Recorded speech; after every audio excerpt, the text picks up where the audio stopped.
ᱩᱱᱚᱨᱚᱢ ᱚᱱᱚᱞᱤᱭᱟᱹ ᱢᱟᱱᱚᱛᱟᱱ ᱨᱩᱯᱪᱟᱸᱫᱽ ᱦᱮᱢᱵᱨᱚᱢ ᱩᱱᱫᱤन ᱫᱚ ᱢᱚᱛᱷᱚᱱ ᱪᱷᱩᱴᱤ ᱛᱟᱠ ᱠᱚᱨᱮ ᱚᱲᱟᱜ ᱛᱮᱭ ᱥᱮᱱ ᱵᱟᱲᱟᱜ ᱨᱮᱜᱮ ᱚᱲᱟᱜ ᱨᱮᱭᱟᱜ ᱵᱩᱜᱤ ᱵᱟᱹᱲᱤᱡ ᱠᱷᱚᱵᱚᱨ ᱦᱟᱛᱟᱣ ᱥᱮ ᱞᱟᱹᱠᱛᱤ ᱠᱚᱨᱮ ᱴᱟᱠᱟ ᱯᱩᱭᱥᱟᱹ ko ᱚᱲᱟᱜ ᱨᱮᱭ ᱮᱢ ᱦᱚᱴᱚ ᱠᱟᱜ ᱠᱟᱱ ᱛᱟᱦᱮᱸᱫ।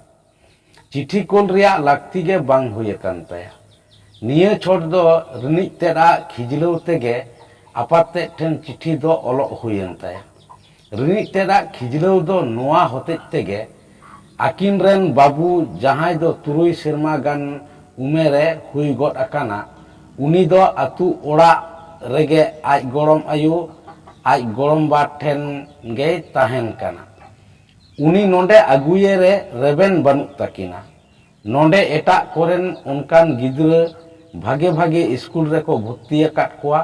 सेनो हिजु आदि चटमाल चटमाल को नेलोआ फारचा फारची को ताहेना केड़ेज दोड़ेज को खिलोडा ने तेगे इंग्रेजी पारसी होको बाडाय गोट अकादा छोड़े छोड़े दो नोंकान सुजोग दो अतु डिहरे बनुआ आतु रे दो मुरुग महारा गिद्रा को साव गाते ते बाड़ी दाड़ेया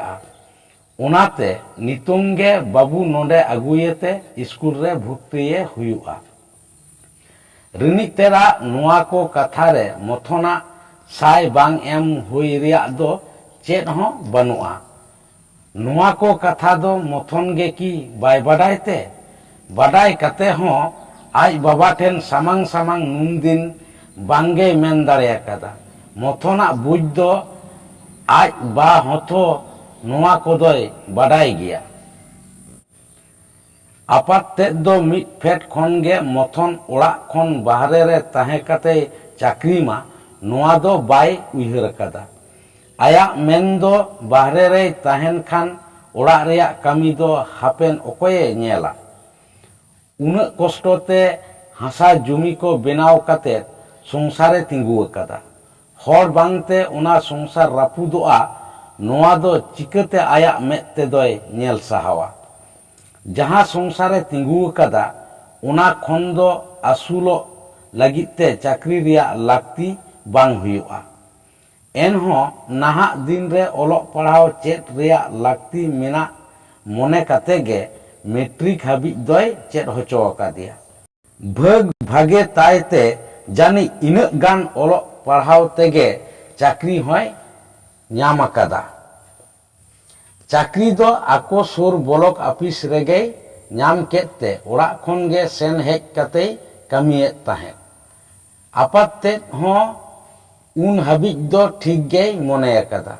मेनखान नितोंग तेदो ओंडे खन संगीन बाजार तेको उचर केदेते बाजार रेगे क्वार्टर रे ताहेन काना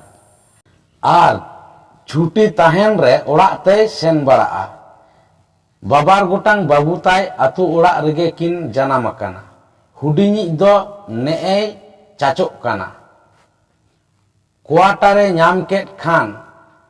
रिनिक तेरा रगोर तेगे एरा उरु साला क्वार्टर रे ताहेन काना आपाते दो मथन ताकोआ क्वार्टर रे ताहेन दो भागे मेते दो बाय नेल अकाट रेहो आटक दो बाय आटक अकाट कोआ मारांगी गोरम कोड़ाते आज ठेन आतु ओड़ा रेगे दोह केदेया गोरम कोड़ा हो गोरम आयु बाबा ठेन गे लेटको अकानते असुविस्ता हुयुक कान ताय लेका दो बाय बुझा मारांगी बाबू ओड़ा रे ताहेन गे मथन ताकिना बांग कुसी आर अशांति दो अशांति खन गे खिजलौ आर ओना होतेज तेगे चिट्ठी ऑल तेहेन हाबि आपाते चिट्ठी दो बाय ऑल बड़ा अकादिया मेनखान जहां कथा को मेमेन हुयुक ताय समांग समांग आज बाबा ठेन मेन रिया साहस बांग कुलक कान ताया ओनाते मोने तेगे चिट्ठी दो ऑल हुयेन ताया चिट्ठी दोय ऑल किदा नोंका मानोतान बोंगा बाराबारी इंगेज अपुन ओद जापा जोहार आदि एटके टोड़े रे पड़ाव काते नोआ चिट्ठी सकाम दुई ओलाबेन काना जहां कथा को समांग समांग साहस काते बइन मेन दाड़िया कावदा ओना कोगिन ओलेदा आलो बाड़ेबेन एद्रे संगिनुआ नोंडे आले आदि हरगे क्वार्टार रेले तहन काना जोतो कोरेन गिद्रे कोगे भागी भागी स्कूल कोरे को भर्ती बड़ाए कोआ नापाय नापाय फार्चा फार्ची हरते सजाव काते गाले गोले स्कूल को चला हिजुक काना आदि चेटमाल को हुयुक काना पढ़ा तेहों आदि तिखोर इंग्रेजी पार्सीते गिद्रे खनगे रॉल होको चेमेट एदा आदि लिकान हापराव रे गिद्रे खन को हेवा कानते हापेन दिन रे नुकु दो आदि लाटू लाटू हर को हुई दाड़ेया नोंकान सुजोग दो आतु डिहरे दो बानुक गिया ओनाते आतु डिहरेन गिद्रे दो नोंडेन गिद्रे साव हापेन हिलोग दो बांको तोड़किया मेनते इंदुኝ मनेदा आतुरेन गिद्रे को दो मुरुग मारा गिद्रे को साव मेसा काते बाड़ीजो रिया बोतर मेना ओका सेज हों बांको देज दाड़ेया रेगे लेठुआ को हुयुआ हांडी पौरे रे को हेवाआ चेटमाल बांग हुई काते को गुंदुर घुसिया नोआ को होतेज तेगे गरम बेन दो नोंडे गे पढ़ाव लेनखान होतेज आदि भागे कोआ ओनाते आबेन ठेन नेब्रोत कातिंग मेनेदा बाबू दो नोंडे गे ताहेना आर नोंडेना स्कूल रेगिंग भर्ती काया इने दो नोंडेरेन गिद्रे को लेकागे धापके धापे लहा इदी दाड़ेया ऑल ऑलते आदि गोटांग कथा कोगिंग ऑल बाड़ती किदा बांग जुतु रेदो बेन इके कन्ये बाड़े आले दो हरमो जीविते दोले नपाय गिया आपे हों जानी ओद जापा जोहार कातिंग मुचाद केदा इंग दो हपन बेन ताबेन मथन चिठी पढ़ाव काते भित्री दो उर्गुम ᱧᱚᱜ गे बुझाव किदा मथन आज बाबा गरम ते सेट ए कोयो किदा गुंदुर घुसिया लेका दो बाय नेल लेदेया चिठी रिया कथा को बुढ़ी ताये बाडाय होचो केदेया बुढ़ी दो मथना कथा रे साय एमा लेका गे मेन केट खान हाराम दोय ललो उतरेन गिया दंद्रव ᱧᱚᱜ काते मेन किदा आपे दो चेत पे बुझ कदा बाडाय पे चेत लेका काते संसार दो तिंगुना इन दो की गरम कोड़ा दो भूते लगी नोंडे दुኝ दोहो आकादिया स्कूल रे मኝ भर्ती आकादे आर ओड़ा संसार रेना कामी रे हापेन आड़िस आलो हिजु तायमा ओना लेका नेतार खनिंग उदु बाड़ावाय काना आबोवा लाकचार आरिचाली सुर खनिंग नेल उरुम होचोय काना आदो खान ओका ठेन दुኝ बाड़ीजे कानते बुढ़ी तो हारामा रागी नेलते कथा बाय बाड़ती लेदा एकेने मेन किदा आमकिम बाड़ीजे कानते तबे निया दिन रेन गिद्रे ओका लेका को बुझिदा बुझ होचो को मेसे आको गेथो को भुंजेवा हापेन हारामा रागी दो ताहुगे बाड़ती गोट एनताया धुमकाव आड़ांगते मेन किदा बाडायाम तीन जुखाय हर को पाल्टा आज ते तेलावादा हर दो को पाल्टा बापला तायम हर दो को पाल्टा परीक्षा रे पास तायम पाल्टा को चाकरी नाम तायम पाल्टा को भोट रे जीतेव लेनखान पाल्टा को मंत्री को हुई लेनखान मेनखान बेटाय पाल्टावेना चिकते ओनाम लई किnya इने को मेन काते गे थीर थार ओका सेज खन गे कथा दो बांग तोंगे लेना निदो दो गितिज गितिज आदि लेकाय गुनी भाबियेना हाराम उन दिन दो हपन किमिना मने रिया कथा बाय बुझ ᱧᱟᱢ अकात ताहें तेहें दोय बुझ ᱧᱟᱢ किदा बुझ किदाय आया उयहर साव दो बांग पानते कान ताकिना मेनते काहुल बाकुल गए बुझाव किदा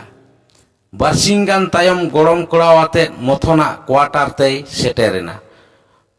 गरमिया नेल काते मथन ताकिन बना हरगे आदि किन रस्कईना मने तिकिन मेन जोंग काना आर आकिन आकिन दुकिन खापाय खोपय जोंगाना हुतकम लाहा तेगे चिठी दो ऑल लेखान भागे कोआ आदि मन आर जतन साला किन दाराम केट किना मने रे आदि तिरपित किन ᱧᱟᱢ किदा मथना आपिस ताहे कानते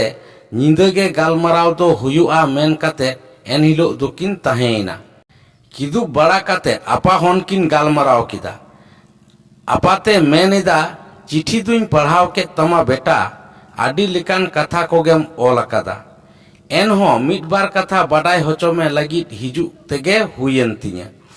कथा दो हुयुक कना नोडेन को गिद्र ओका को चेत एदा मेनतेम ओल अकादा ओना कोदो गड़ोमिंग बाय चेत दाड़िया काना मेनखान ओकाय चेत एदा ओना की नोडेरन गिद्र को चेत दाड़िया कानते गरम कोड़ा हर पार्सीते रोड़े चेत एदा ठाम ठामे रोड़ दाड़िया काना नोडेरन हर गिद्र को बाडाया नांगले जोते नाहेल कारहा टरोडांग मुचु एमान मा हेगे जाहेर थान माझी थान तुलसी थान एमान को होय नेल उरुम गोड अकादा नोडेरन को नेल उरुम अकादा ओकोयटा काडा ओका धारे रे जोड़ावे हुयुआ बाडाय गोड अकादाय बाडाय अकादाय घाटा रे चेत को मेसावा हुयुआ नोडेन गिद्र को बाडायते उना गरम कोड़ा तो कालम सातम तेगे नाहेल को होय जुड़ाव दाड़ेया बाडाय दाड़ेया आय ओका क्षेत्र चेत हुड़ो को रोहयोआ तीना गान आफर लेखान तीना हासा रे रोहयोआ मुनिस कामिन से गुती कार्मी को चेत लेका काते कुड़ई सोंगा को हुयुआ एकेन इना मतो दो चा कालम सातम ते दोय बाडाय गोदा ओकोय दो जाहेर रे बंगाया ओकोय बंगा ठेन चेत लेकान सीम से दाड़े लगा सीम चावले भेदा अदय रिया भार के बांग ओकोया आर ओकोय कोठेन अदय हुयुआ एमान एमान ओलो पढ़ा चेत तुलुज गड़ोमिंग ओकाय चेत एदा आर ओकाय चेत दाड़ेया आ ओना कोदो की चेचेत आ दो बांग कानते नोडेन को गिद्र ओका को चेत एदा ओना कोगे चेचेत लेकाना दो पुरुधुल महाशय को बखान आकिरान हर को कुली लेगा कम से भला चेत को मेना इन दो आमा कथा रे बइन पानते दाड़ेयादा गड़ोमिंग दो इन ठेन गे आतु रेगे तहेना इना दो ओलो पढ़ा ताक रेगे ऑक्तो माचा इना स्कूल रे इनिंग पढ़ाव दाड़ेया दोसार हिलो सेता रेगे गड़ोमिया ओड़ा किन रुवाड़ेना आदो खान मथन ताकिना खिजलौ खिजली दो आरहों एहबेना रिनी तेरा बुझते दो मथन गे मुरुग दो सारी कथा हाड़ाम बाय बुझ होचो दाड़ेया देया उल्टे आज गे बुझेव होचोयना संसार रेना अशांति दो आरहों बाड़ती इदी तेगे तहेना रागीते मिद दिन मथन दो गिद्र आगुये मेनते ओड़ाते चलावेना उनी दो कथा हापेन चाकरी कते आसुलुआ खान ओका को नितो ए नेल उरुम बाड़ायेत कना ओना कोदो आज ठेन बांग जोआ ओनाते ओका कोदो उनी ठेन जोआ ओना कोगे क्वार्टर रे तहे कते चेमेट जोंगा आय चेदा से नाहा दिन रे नाहेल आर कलम दो मिद पानते ते जोड़ाव कते ठीक लेका लाहा होचोय दो आडिगे आझाट कना ओनाते हापेन जुदी हासा चाष कते गे आसुलो हुयुक ताय खान कल नाहेल ते चाषा नांगले जोते डांगरा काडाते दो बांग टोरोडांग मुचु बदलते लाइलॉन झली तेगे हाकू होय साब कोआ आपाते दो मथोना कथा को आंजम कते गे आद मादाव गोट एनाय चेत ए मेन रुवाड़ा कथा गे दिसरे बांग हिजुक कान ताया घाड़ी तायम दिशा कते मेन किदा बेटा आमा कथा चेतान रे दो आदो इᱧ कथा दो बानुआ मेट किन रे पेड़े पेड़े मेदा जोत जोत ते जुटी आदा इन दुइन हारालेत मिया चुकलुज दा मांडीते आम दो गड़ोमिंग ताको चामच ते दाकाम जम होचोयेत कोआ आर गड़ोमिंग ताको दो हापेन कल नाहेल तेको चास लगी नोआ खन रस्क रिया दो इन ठेन आदो चेत हुई दाड़ेया तेहें दो